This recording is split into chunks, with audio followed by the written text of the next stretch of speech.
بسم اللہ الرحمن الرحیم۔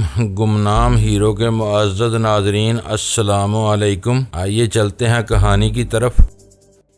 وہ دونوں اسباب میں سر ہلانے لگے۔ ساحل نے کہا، جس طرح میر بخش نے خدشہ ظاہر کیا ہے کہ پولیس والے تمہارے فرضی چچا کے بارے میں تفتیش کر سکتے ہیں، اسی طرح میں بھی یہ کہوں گی کہ وہ کراچی کے علاقے ناظمہ آباد میں تمہاری رہائش اور تمہاری جیولری کے بزنس کے بارے میں بھی متعدد سوالات کر سکتے ہیں۔ امکانات کی کمی نہیں، میں نے کہا، پولیس والوں سے کچھ بعید نہیں، وہ کسی بھی قسم کا سوال کر سکتے ہیں۔ پھر میں نے میر بخش کی طرف دیکھتے ہوئے سوال کیا، تم کراچی آتے جاتے رہتے ہو، تمہیں یہ بات تو ضرور معلوم ہوگی کہ وہاں کی صرافہ مارکیٹ کس علاقے میں ہے؟ کراچی بہت بڑا شہر ہے سائیں، میر بخش نے دونوں بازو پھیلاتے ہوئے بتایا۔ انسانوں کا ایک سمندر ہے، وہاں کئی صرافہ مارکیٹیں ہیں۔ ویسے وڈیرا اکبر سومرو زیورات اور جیولری کی خریداری ہمیشہ صدر کے علاقے سے کرتا ہے۔ ٹھیک ہے، صدر کی جیولری مارکیٹ چلے گی، میں نے فیصلہ کن لہجے میں کہا۔ کراچی میں صدر کی صرافہ مارکیٹ میں ہماری دکان ہے، کیا سمجھے؟ بالکل سمجھ گیا، دونوں بیاق زبان بولے۔ اسی وقت ڈی ایس پی وہاں پہنچ گیا۔ تھانے دار اپنی توند کو تھل تھلاتے ہوئے اس کے پیچھے تھا۔ ہماری موبائل سے باہر ڈی ایس پی نے تھانے دار سے مختصر بات کی، جس کے بعد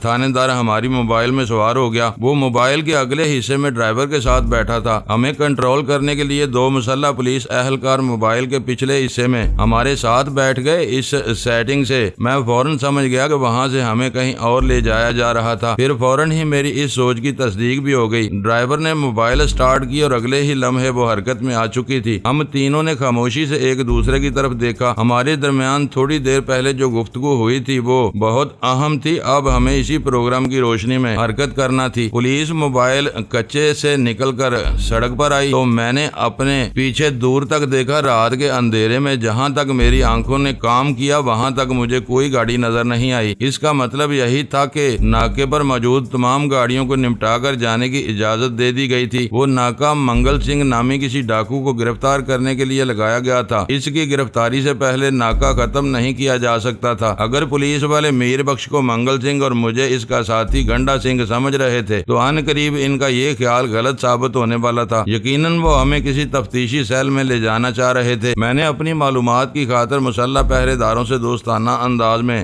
بات چیت شروع کر دی۔ وہ دونوں موبائل کی دونوں سیٹوں پر بالکل آخر میں بیٹھے ہوئے تھے اور ہاتھوں میں گنے تھامے بالکل چوکس تھے۔ ایک سیٹ پر میں نے ساحل کے ساتھ بیٹھا تھا، جبکہ سامنے والی سیٹ پر میر بخش بیٹھا تھا۔ گویا میر بخش اور ساحل آمنے سامنے بیٹھے تھے۔ میں نے اپنے سامنے بیٹھے ہوئے پولیس والے سے پوچھا، سائیں ہمیں کہاں لے جایا جا رہا ہے؟ تھانے کے علاوہ تمہیں کہاں لے جائیں گے؟ اس نے معنی خیز لہجے میں کہا۔ متعلقہ تھانہ یہاں سے کتنی دور ہے؟ ہم 10 منٹ میں وہاں پہنچ جائیں گے، اس نے جواب دیا۔ ہماری گاڑی تو وہیں رہ گئی، وہ بھی آ جائے گی، تم فکر کیوں کر رہے ہو؟ اور ڈی ایس پی صاحب وہ اپنی ذاتی گاڑی میں آئیں گے۔ میں نے معصومیت سے پوچھا، سائیں ہمیں تھانے کیوں لے جایا جا رہا ہے؟ وہ چڑ گیا اور قدرے برہم لہجے میں بولا، وہاں تمہاری دعوت کا اہتمام کیا گیا ہے، مرغ پلاؤ اور زردے کی دیگیں چڑھائی گئی ہیں۔ نبی سر سے کچھ مہمان آنے والے ہیں، وہ تم سے ملاقات کر کے بہت خوش ہوں گے۔ پولیس والا اپنے رینک کے اعتبار سے اے ایس آئی تھا، غالباً وہ ان 2 اے ایس آئی میں سے ایک تھا جو اس ناکے پر تعینات کیے گئے تھے۔ ایک اے ایس آئی میں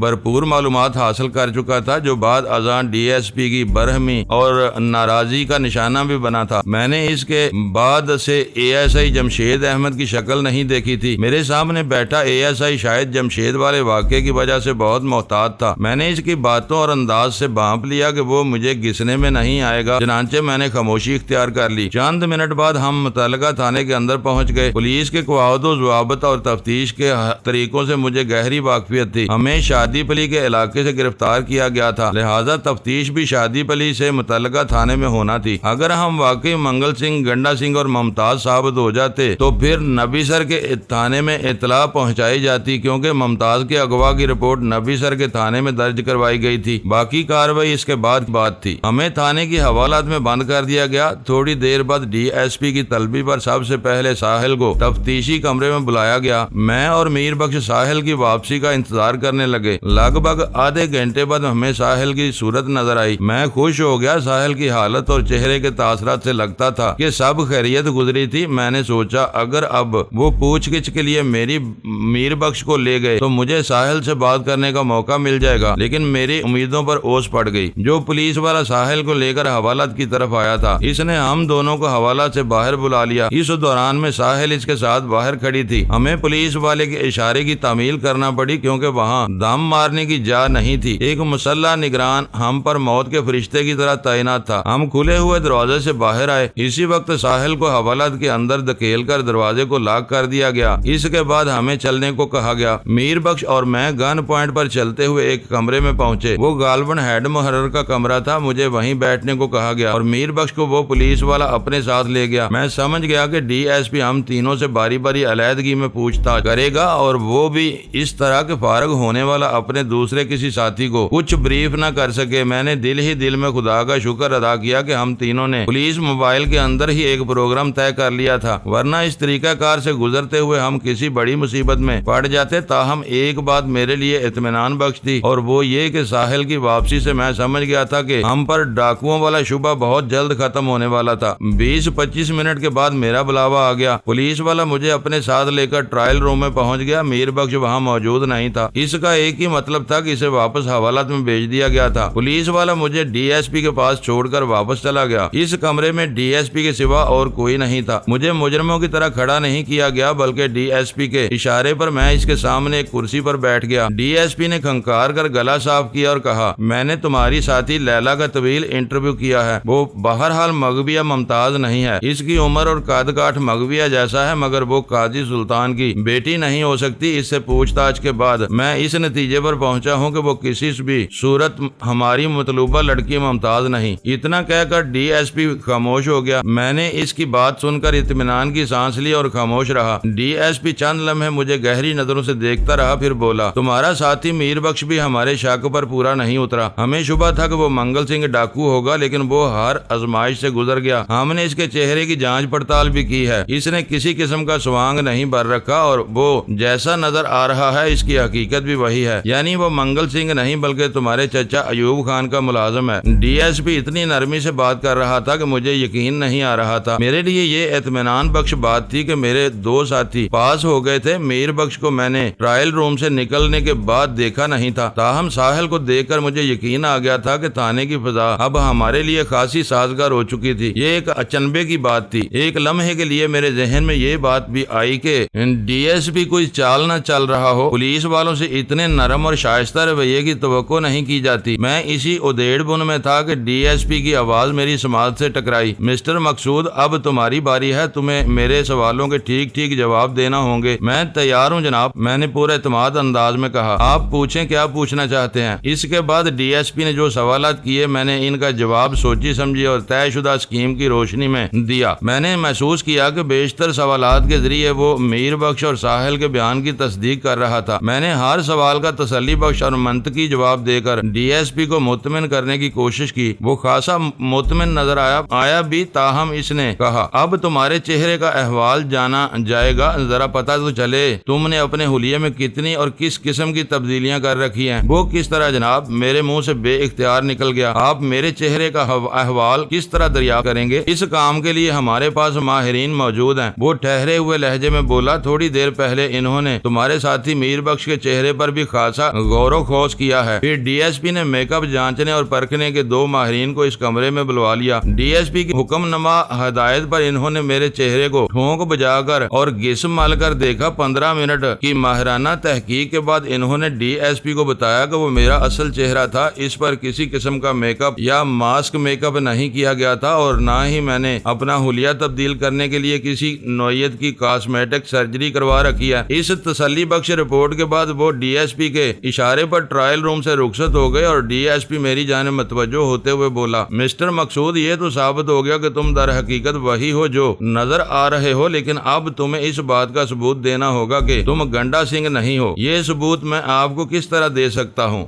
جناب؟ میں نے حیرت بھرے لہجے میں ڈی ایس پی سے پوچھا۔ آپ کی بات میری سمجھ میں نہیں آئی۔ اس نے کہا، بالکل اسی طرح جیسے تمہارے ساتھی میر بخش نے ثابت کیا ہے کہ وہ منگل سنگھ نہیں۔ ڈی ایس پی کے ذومانی انداز نے میرے جسم میں رینگتی ہوئی چونٹیاں چھوڑ دی۔ میں نے الجھن زدہ مگر اضطراری لہجے میں پوچھا، میر بخش نے کس طرح یہ ثابت کیا ہے کہ وہ منگل سنگھ نہیں؟ اپنا سطر کھول کر پر ڈی ایس پی نے سنجیدگی سے کہا اور ایک مخصوص اشارہ بھی کیا۔ میں اچھل پڑا، کیا کہنا چاہ رہے ہیں آپ؟ میں وہی کہہ رہا ہوں جو تم سمجھ رہے ہو۔ ڈی ایس پی نے بدستور سنجیدگی سے کہا، تم کوئی انگوٹھا چوستے بچے نہیں ہو جو میرا مطلب نہ سمجھ رہے ہو۔ مگر میں یہ کیسے کر سکتا ہوں؟ میرے لہجے میں احتجاج تھا، جیسے میر بخش نے کیا۔ ڈی ایس پی نے اپنی بات پر اڑا رہا، تمہیں یہ ثابت کرنا ہے کہ تم گنڈا سنگھ نامی کوئی ہندو نہیں بلکہ مقصود نامی ایک مسلمان ہو۔ میں متذبذب نظر سے ڈی ایس پی کو تکنے لگا۔ وہ سمجھانے والے انداز میں بولا، اس آزمائش سے تو تمہیں ہر صورت گزرنا ہوگا۔ مجھے فرار کا کوئی راستہ نظر نہیں آ رہا تھا۔ ہندو اور مسلمان کی پہچان کے لیے وہ کڑی آزمائش بڑی مستند تھی۔ وقت کی مصلحت اور حالات کے تقاضے نے مجھے ڈی ایس پی کی بات ماننے پر مجبور کر دیا۔ آنے والے چند سیکنڈ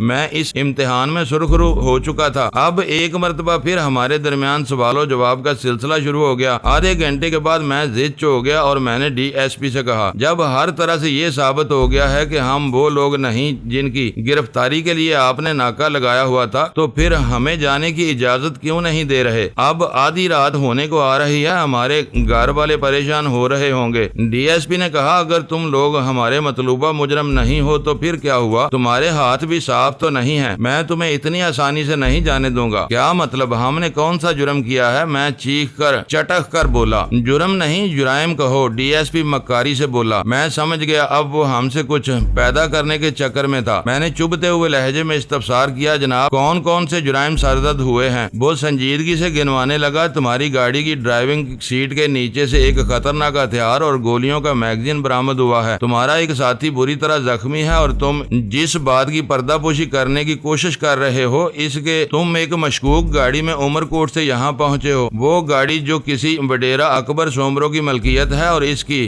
رنگت چھپانے کے لیے اس کی باڈی پر سرخ کاغذ چسپاں کیا گیا ہے۔ ان تمام باتوں سے یہ ثابت ہوتا ہے کہ تم لوگ عمر کوٹ میں کوئی سنگین واردات کر کے آ رہے ہو۔ وہ ایک لمحے کو خاموش ہو کر فاتحانہ نظر سے مجھے دیکھنے لگا، پھر بولا، یہ جرائم کافی ہیں یا کچھ اور بھی بیان کروں؟ میں نے بڑی مشکل سے اپنا غصہ ضبط کیا اور معتدل لہجے میں کہا، ڈی ایس پی صاحب، میں پستول گولیوں والے کلپ پر میر بخش کے زخمی بازو اور اس سیاہ سرخ گاڑی کے میں آپ کو تفصیل سے بتا چکا ہوں اور ساتھ ہی میں نے اپنی مجبوری کا تذکرہ بھی کیا ہے۔ آپ کو میری بات سمجھ کیوں نہیں آتا؟ وہ حتمی طور پر یہ طے کیے بیٹھا تھا کہ ہمیں آسانی سے نہیں چھوڑے گا۔ اس سے اس کی نیت ظاہر ہو رہی تھی۔ وہ ایک بد نیت پولیس افسر ثابت ہو رہا تھا۔ وہ ہمیں زیادہ سے زیادہ پریشان کر کے کسی فائدے کی تلاش میں تھا۔ میرے سوال کے جواب میں اس نے کہا، تم نے اپنی رپورٹ میں اور بے بسی کی جو کہانی سنائی ہے اس پر میں آنکھیں بند کر کے کیسے یقین کر لوں؟ مجرم تو بہت چالاک اور عیار ہوتا ہے، ایک سے ایک متاثر کن کہانی سنا کر پولیس کی ہمدردیاں سمیٹنا چاہتا ہے۔ اگر ہم اسی طرح مجرموں کی باتوں میں آنے لگ جائیں تو پھر ہو گیا کام۔ میں نے بات ختم کر کے میری جانب دیکھا۔ میں نے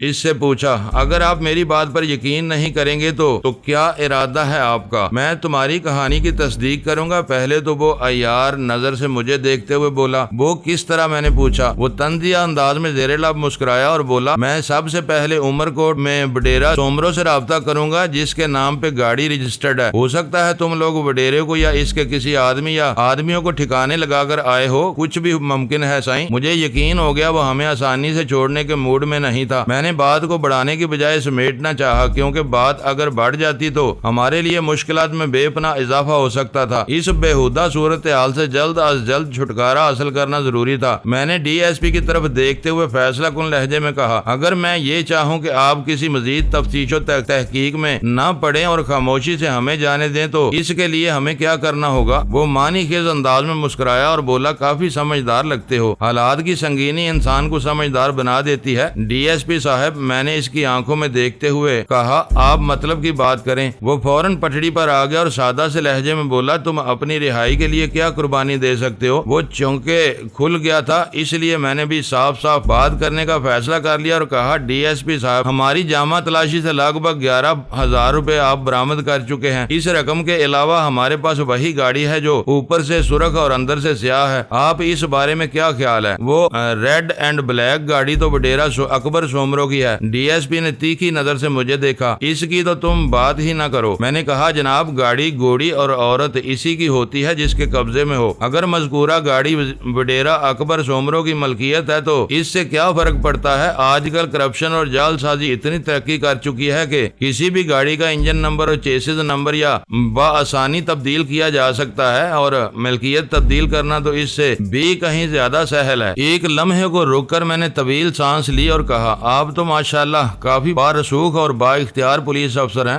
آپ کے لیے کون سا کام مشکل ہے؟ تم مجھے کرپٹ پولیس والا سمجھ رہے ہو؟ وہ غصیلے لہجے میں بولا۔ مجھے بھی تاؤ آ گیا۔ میں نے کہا، آپ ہمیں چھوڑنے کے لیے جس قسم کے معاملہ طے کر رہے ہیں اور ہم سے کوئی قربانی دینے کی فرمائش کر رہے ہیں، اس سے تو میں نے جو کچھ محسوس کیا ہے اسی کی روشنی میں نے ایک بات کہہ دی، خدا نخواستہ میں نے آپ کو بدعنوان افسر کہنے کی جسارت نہیں کی، ایسا انداز اختیار کرنا اس وقت میری مجبوری بن گئی تھی۔ میں نے دانستہ محتاط الفاظ استعمال کیے تھے اور کوشش کی تھی کہ میرا لہجہ بھی دوستانہ رہے۔ میں نے سب کچھ کہہ بھی دیا تھا اور کچھ بھی نہیں کہا تھا۔ ہم جن حالات سے گزر رہے تھے ان کا تقاضا یہی تھا کہ پولیس والوں سے کوئی پھڈا مول نہ لیا جائے، جس طرح ہم ان کے چنگل میں آئے ہوئے تھے۔ اس موقع پر وہ پہلے ڈراتے بھی ہیں، پھر جام بخشی کے عوض لمبے چوڑے مطالبے سامنے لے آتے ہیں۔ ڈی ایس پی بھی کسی اونچی ڈیمانڈ کے چکر میں تھا۔ میں نے واضح طور پر محسوس کر لیا تھا کہ وہ ہمیں کسی مصیبت میں پھنسانے کی بجائے چھیلنے کے موڈ میں تھا۔ اگر ہم اس کی بات مان لیتے تو وہ ہمیں خوشی خوشی جانے دیتا۔ اس نے کہا، مجھے گاڑی وغیرہ کے چکر میں نہ ڈالو، نقد کی بات کرو۔ وہ تو میں آپ کو بتا چکا ہوں۔ میں نے کہا، ہمارے پاس ان 11,000 کے سوا اور کوئی رقم نہیں۔ تمہارا کراچی میں سونے کا کاروبار ہے؟ ڈی ایس پی طنزیہ لہجے میں بولا۔ یہاں میرپور خاص میں بھی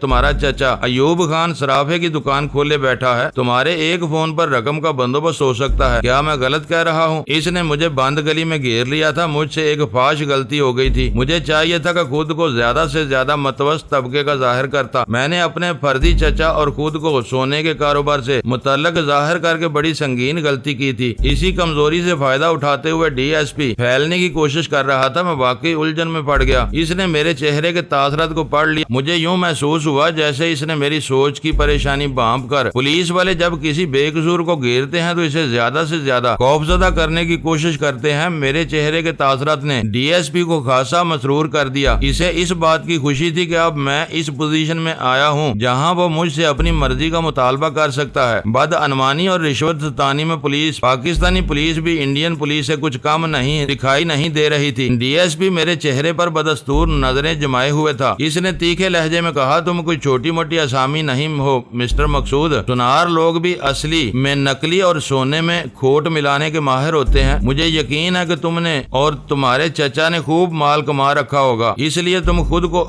زیادہ یتیم مسکین ظاہر کرنے کی کوشش نہ کرو۔ میں اس کی نیت تو بانپ چکا تھا۔ ٹٹولنے کی خاطر میں نے پوچھ لیا، ہماری آزادی کی آپ کی نظر میں کیا قیمت ہوگی؟ وہ معنی خیز انداز میں مسکرایا اور بولا، 3 افراد 3 پیٹی۔ میں اس کی بات کی تہہ تک پہنچ گیا، تاہم انجان بنتے ہوئے پوچھا، میں کچھ سمجھ نہیں پایا ڈی ایس پی صاحب، آپ ہماری رہائی کے بدلے کس قسم کی 3 پیٹی کا مطالبہ کر رہے ہیں؟ تم بھی بہت بے وقوف ہو۔ وہ جنجلاہٹ امیز انداز میں بولا، 3 پیٹی کا مطلب نہیں سمجھتے؟ میں واقعی نہیں سمجھا جناب۔ میں نے اپنے چہرے پر مصنوعی حیرت سجا لی۔ وہ بولا، پیٹی پولیس کی ایک پرائیویٹ اصطلاح ہے، اس کا مطلب ہوتا ہے 1 لاکھ روپے۔ اوہ، میں نے پریشانی کی ایکٹنگ کرتے ہوئے کہا، 3 لاکھ روپے تو بہت بڑی رقم ہے جناب، ہم آپ کا مطالبہ پورا کرنے کی پوزیشن میں نہیں ہیں، ہمارے پاس تو صرف 11,000۔ وہ میری بات کاٹتے ہوئے بولا، تم صرف ایک فون کرو گے اور اپنے وارثوں کو میرپور خاص یا پھر کراچی، وہ خود رقم کا بندوبست کر کے دوڑے چلے آئیں گے۔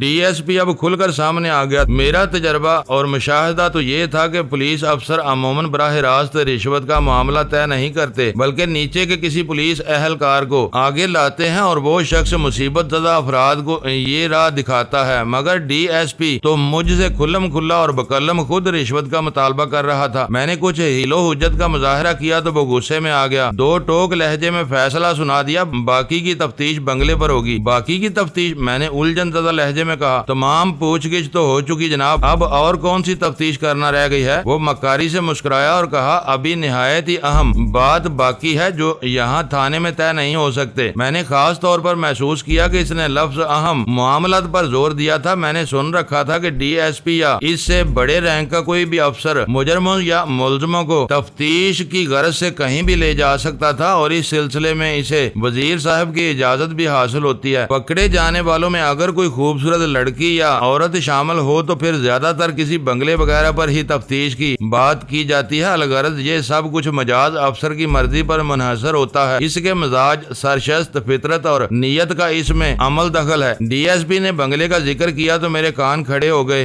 ہمارے ساتھ ساحل جیسی ایک جوان اور خوبصورت لڑکی تھی، اس کے حسن و جمال اور دلکشی میں کوئی شبہ نہیں تھا۔ میں نے سوچا کہیں رشوت خور ڈی ایس پی کی نگاہ بد ساحل پر تو نہیں جمی ہوئی تھی، ایسا ہونا ناممکن نہیں تھا۔ میں شعوری اور لاشعوری طور پر محتاط ہو گیا اور ڈی ایس پی سے پوچھا، جناب ایسے کون سے معاملات باقی ہیں جو تفتیش کے لیے کسی بنگلے پر جانا ضروری ہے؟ تم مجرم ہو، تمہیں سوالات کرنے کا کوئی حق نہیں ہے، وہ سخت لہجے میں بولا۔ میں نے کہا، جناب اصول تو یہ ہے کہ ملزم یا مجرم جس تھانے کی حدود میں گرفتار ہو، انہیں اسی متعلقہ تھانے میں تفتیش و تحقیق کے لیے لے جایا جاتا ہے، جیسا کہ ہمارے ساتھ ہوا ہے، مگر اب آپ ہمیں اس سے آگے کسی بنگلے پہ لے جانا چاہتے ہیں۔ اس نے گور کر کھا جانے والی نظروں سے مجھے دیکھا اور کہا، تو اب تم مجھے پولیس پڑھاؤ گے؟ احمق انسان، میں نے اپنی تمام عمر اسی محکمے میں گزاری ہے، مجھے یہ سمجھانے کی کوشش نہ کرو کہ تفتیش کے لیے کس متعلقہ جگہ کی ضرورت ہوتی ہے اور کون کون سے مقامات غیر متعلقہ ہیں۔ وہ میرے سوالات سے خاصا برہم ہو رہا تھا اور میری کوئی تعویل یا دلیل سننے کے موڈ میں نظر نہیں آ رہا تھا۔ اس نے اے ایس آئی کو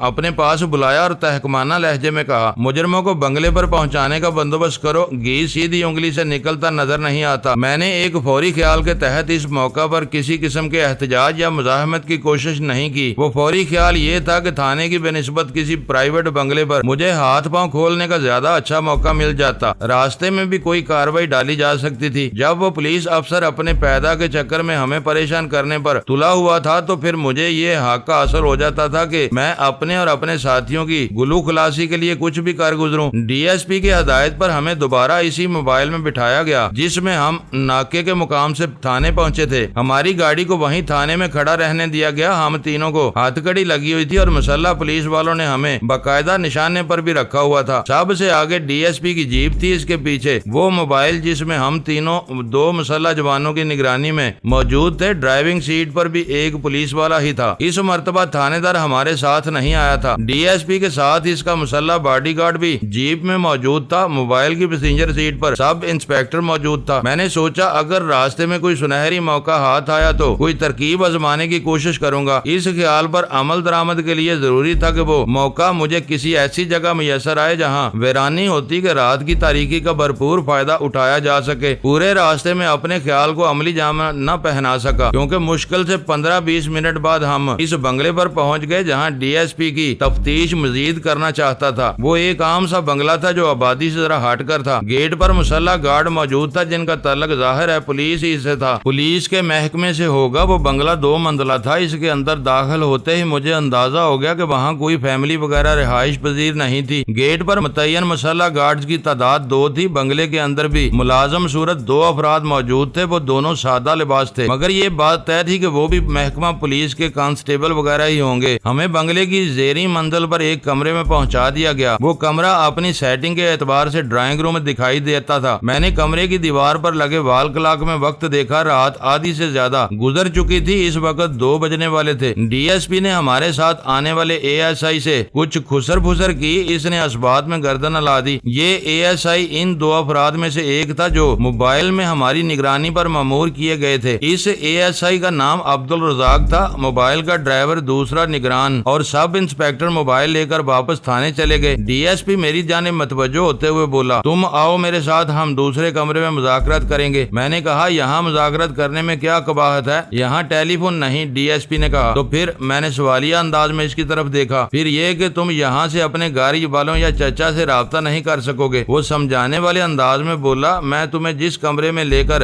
جا رہا ہوں وہاں ٹیلی فون کی سہولت موجود ہے۔ میں ڈی ایس پی کی نیت کو بہت وضاحت کے ساتھ جان گیا تھا۔ وہ ہمیں شرافت سے چھوڑنے والا نہیں تھا، ہمیں خوف و ہراس میں مبتلا کر کے وہ ہمارے لواحقین سے ایک باری رقم اینٹنا چاہتا تھا، مگر مصیبت یہ تھی کہ میں نے جو بیان دیا تھا وہ مبنی بر دروغ تھا۔ میرپور خاص یا کراچی میں میرا کوئی رشتہ دار تو کیا، جان پہچان کا کوئی آدمی بھی نہیں تھا۔ اس مرحلے پر مجھے ڈی ایس پی کے ساتھ دوسرے کمرے میں جانے پر ایک فائدہ نظر آیا۔ میں مذاکرات کے چکر میں کسی طرح ڈی ایس پی کو پھنسا لیتا تو مجھے سوچنے سمجھنے کا زیادہ سے زیادہ وقت مل سکتا تھا۔ اگر مجھے وہاں اپنی بچت اور چھٹکارے کے لیے مارا ماری بھی کرنا پڑتی تو میں اس سے بھی گریز نہ کرتا۔ ڈی ایس پی کے ساتھ جانے سے مجھے اس بنگلے کے اندرون کو بہتر طور سمجھنے کا موقع بھی مل رہا تھا۔ میں نے ڈی ایس پی کی جانب قدم بڑھاتے ہوئے شکست خوردہ لہجے میں کہا، جناب اب تو ہمیں آپ کے رحم و کرم پر ہیں،